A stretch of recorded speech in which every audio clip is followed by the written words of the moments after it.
L'erreur de Microsoft, ça a été de penser que leur OS était tellement génial et avant-gardiste que tout le monde allait vite développer des applications et que si les applis étaient en retard, c'était pas grave. C'était sans oublier le fait que sur ton smartphone, il n'y a pas Instagram, il n'y a pas Snapchat, il n'y a pas Le Bon Coin, il n'y a pas tous les trucs que les gens utilisent. Tu peux avoir le meilleur OS du monde, personne n'en a strictement rien à foutre. C'est rien. Microsoft regrette d'avoir abandonné le Windows Phone et il avait raison. Donc en gros, tout part ici de cet article de Numérama, du coup, que je crédite par la même occasion. Encore aujourd'hui, il regrette de ne pas avoir continué ça pour éviter le duo iPhone-Android qui est maintenant le monopole, on appelle ça un duopole je crois. Ouais. Il y a encore des personnes qui sont assez fans de ce téléphone et de tout ce qu'il avait apporté en avance et on a tendance à l'oublier. En gros, il y avait plusieurs choses qui étaient avant-gardistes pour moi. Il y avait un design hyper minimaliste et moderne, il y avait des animations de fou entre les transitions d'écran, ce qui n'existait pas du tout sur les autres téléphones à l'époque. Il y avait une charge sans fil en USB-C, enfin les deux. Ce qui pour l'époque était vraiment pas mal. Hein. Improbable. Il y avait un genre de Face ID qui se faisait avec ton œil, qui marchait pas tout le temps, mais bon quand même c'était cool. Un mode portrait que je vais te montrer aussi qui était un peu rudimentaire mais qui avait cet effet de flou. On pouvait le brancher à un PC, ça je vais complètement oublier, je vais te montrer des images pour avoir un genre de Windows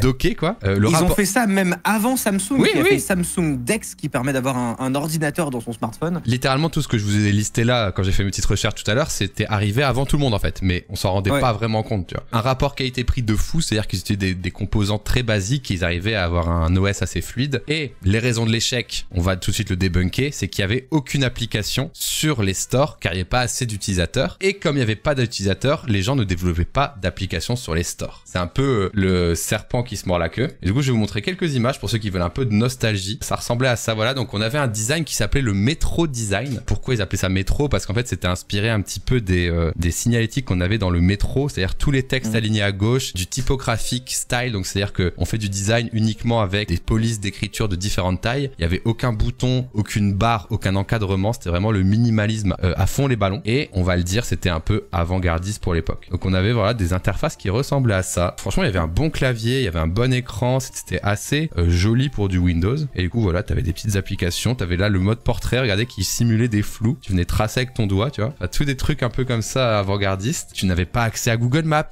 tu n'avais pas accès à Instagram, t'avais pas accès à Snapchat. Et ça je vais pouvoir vous raconter des anecdotes parce que moi je me souviens encore de la formation que j'ai fait en agence d'intérim pour comment le vendre malgré les problèmes. Et là, t'as le fameux dock. Alors ça, j'avais jamais vu. Petit dock, regarde, que tu peux voilà plugger à ton téléphone. Et t'as les applications qui se lançaient full screen comme ça, utilisables à la souris clavier. Regardez, ça c'était ton téléphone quoi. Et t'avais un genre de Windows basique qui se lançait avec des grosses applis full screen. Tu pouvais pas faire du multitask, mais tu pouvais faire ça quoi. Tu pouvais faire ta petite édition PowerPoint. Et là, on parle de quoi, 2014-2015? Ouais, c'est ce que j'allais dire. Je pense que c'était en 2014 à peu près, ouais, je pense. C'était un peu ancien de zinzin. Hein. Mais en vrai, dans l'idée, je vois bien des gens, tu sais, qui font leur édition de leur PowerPoint dans le métro, dans le train, en allant au travail. C'était la cible en vrai. Hein. Et voilà, donc c'était le Windows Phone. Plein de choses cool, mais un gros problème de manque d'application. Raconte-nous tes petites anecdotes et après, moi, je raconterai les miennes. En gros, moi, ce truc-là, je bossais en agence d'intérim. J'ai dû en vendre à Bouygues Télécom République, Orland-de-Grâce. Et en fait, c'était assez marrant parce que moi, c'est un téléphone qui, même avant que j'ai eu cette mission d'intérim, où c'était juste mon taf de le vendre, tu vois, c'est un truc que j'aimais beaucoup parce que c'était hyper moderne pour l'époque, on se rend pas forcément compte aujourd'hui, mais déjà l'interface est vraiment extrêmement jolie. Faut se rendre compte qu'on est à une époque où je sais pas si tu peux trouver les images, mais les smartphones, quelques années encore, à peine auparavant de chez Nokia, c'était du Symbian OS et où c'était vraiment affreux, il y avait pas d'application, c'était très laid. Android était aussi très laid, il y avait que Apple qui vraiment se démarquait parce que c'est Apple, tu vois, mais au-delà de ça, si tu voulais pas du Apple ou si tu cherchais autre chose, c'était très peu usable quoi, c'était très compliqué. Et surtout, ils avaient des très belles fonctionnalités, notamment en photo. Les Lumia de chez Nokia, ils avaient des très beaux appareils photo pour l'époque qui rivalisaient de près avec ce qui pouvait se faire chez Apple ou sur d'autres appareils quoi. C'était vachement bien. Ce qui était très drôle, c'est que, et moi ça m'a formé aussi, et c'est pour ça que, c'est en partie pour ça que je trouve que j'arrive à avoir des analyses pertinentes sur la tech aujourd'hui. C'est parce que j'arrive à voir les erreurs qu'ils faisaient avant. Et l'erreur qu'a fait Nokia en fait, c'est que c'était de totalement ignorer le problème. Parce que souvent, en fait, il y avait littéralement tout un passage de l'après-midi de formation là-dessus. Où il disait, par exemple, je veux aller sur Le Bon Coin, il n'y a pas d'application sur Le Bon Coin. Et bien, s'il y a une application Le Bon Coin, vous allez sur Internet Explorer et vous tapez leboncoin.fr. Voilà, il n'y a absolument aucun problème. Pareil pour Instagram, instagram.com, et vous pouvez voir les photos de vos amis et tout. Oui, d'accord, mais c'est pas usable. Enfin, c'est crado, quoi. Enfin, les personnes veulent faire ça. Excuse-moi, mais en plus, sur Instagram.com, tu peux pas poster une photo avec un filtre comme sur Instagram. Donc, c'est pas Instagram, quoi. Honnêtement, je sais pas, mais oui, c'est possible. T'as pas accès à l'appareil photo, donc c'est mort. En gros, eux, le pari de Microsoft et de Nokia, Nokia, c'était de complètement ignorer que le problème existait et de dire bah c'est pas grave, il y a les web apps, ça suffit largement, machin, nana. Et bah c'était une décision de con évidemment, tu vois. Mais c'est marrant de voir surtout a posteriori que bah en fait non, il faut pas ignorer les problèmes, il faut y aller à fond et se dire bah qu'est-ce qu'on fait quoi. Et quitte à, si t'es Microsoft en plus, fronte les coûts de développement, littéralement payer des développeurs que tu donnes gratuitement à Instagram s'ils veulent pas faire l'effort. En mode par pitié, laissez-nous développer un client quoi. Laissez-nous développer une application pour vous quoi. Laisse-moi rebondir sur cette information car moi j'étais à cette époque-là à Capgemini. Capgemini du coup grosse boîte ESN, prestataire de services. J'étais du coup designer mais je faisais aussi un peu d'intégration à cette époque-là. Et Capgemini, on a reçu beaucoup de demandes de nos clients à ce moment-là pour faire des applications Windows 8 et Windows Phone. Et notamment, j'ai galéré à retrouver des images. J'ai écrit un... Attends, on peut expliquer pourquoi. Parce que l'idée, c'était qu'en fait, Microsoft voulait que les gens développent une seule application qui tournerait sur les deux. Bien Quand sûr. ton appli tournait sur l'interface métro de Windows 8, elle était aussi rétro-compatible Windows Phone. Ce qui était pas con.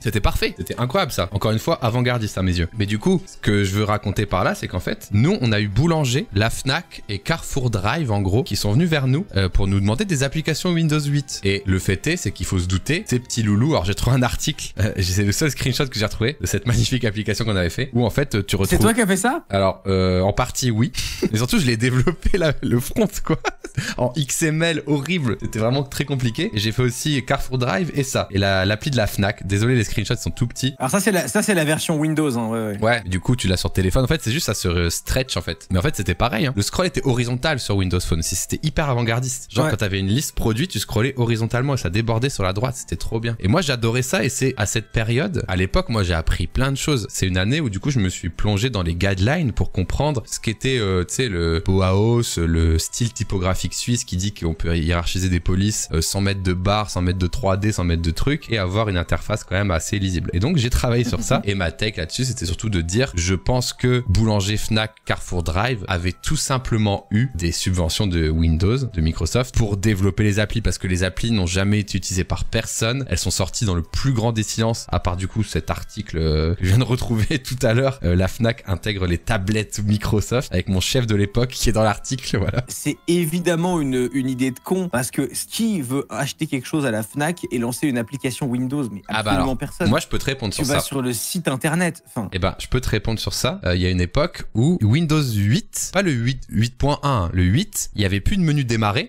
et il y avait plus de tout ça. Oui. Et du coup, tu devais avoir une app pour tout. Ils étaient partis pareil, un peu trop tôt, un peu trop avant-gardiste en tablette first. Et du coup, t'avais plus d'application même sur le bureau. Et les gens, ils ont pété un câble. Et du coup, tu devais installer une app.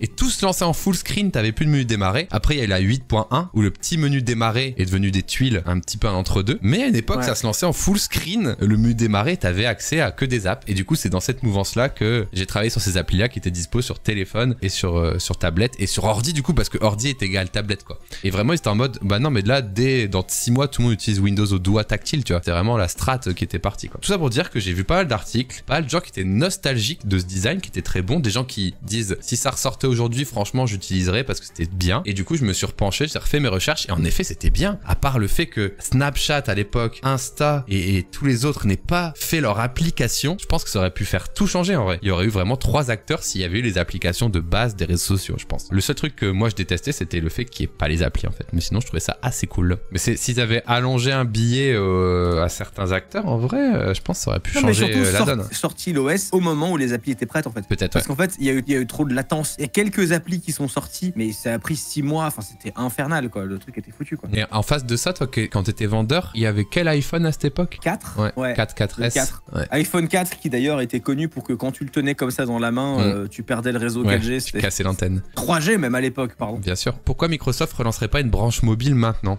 C'est une bonne question en vrai. Pourquoi il est trop chaud? Parce qu'il y a des stigmates. Quand tu as déjà perdu des milliards d'euros dans un truc, faut pas oublier que Microsoft a carrément racheté Nokia. Hein. Et ils ont déjà perdu des milliards d'euros dans l'aventure. Je pense qu'ils sont vaccinés, tu vois. Et puis aujourd'hui, je pense qu'ils seraient plus chauds pour faire des téléphones Android que faire leur propre OS. Mes grands-parents ont gardé leur Windows Phone depuis 10 ans, une interface super claire. Mais en vrai, ouais, pour l'accessibilité, pour les personnes en situation de handicap ou pour les personnes un peu plus vieilles, c'était vraiment parfait. Tu pouvais mettre les tuiles en giga grandes, t'avais un gros téléphone, un gros carnet d'adresses, un gros SMS et c'était bon. Enfin, c'était parfait pour les gens qui utilisent comme ça. Autre réponse pour Microsoft, il faut savoir que il y a, je crois, un Nokia qui est sorti sous Android. Donc ça prouve bien qu'ils ont laissé tomber, c'est sûr et certain quoi. Maintenant ils utilisent une base Android sur leur téléphone. Et pour terminer, c'est vrai que dans un monde où on avait Apple ordinateur et Windows ordinateur, on s'est quand même retrouvé avec Apple téléphone et Android téléphone et pas les deux mêmes. Donc c'est quand même il y a eu un monde où il y a un truc raté chez Windows.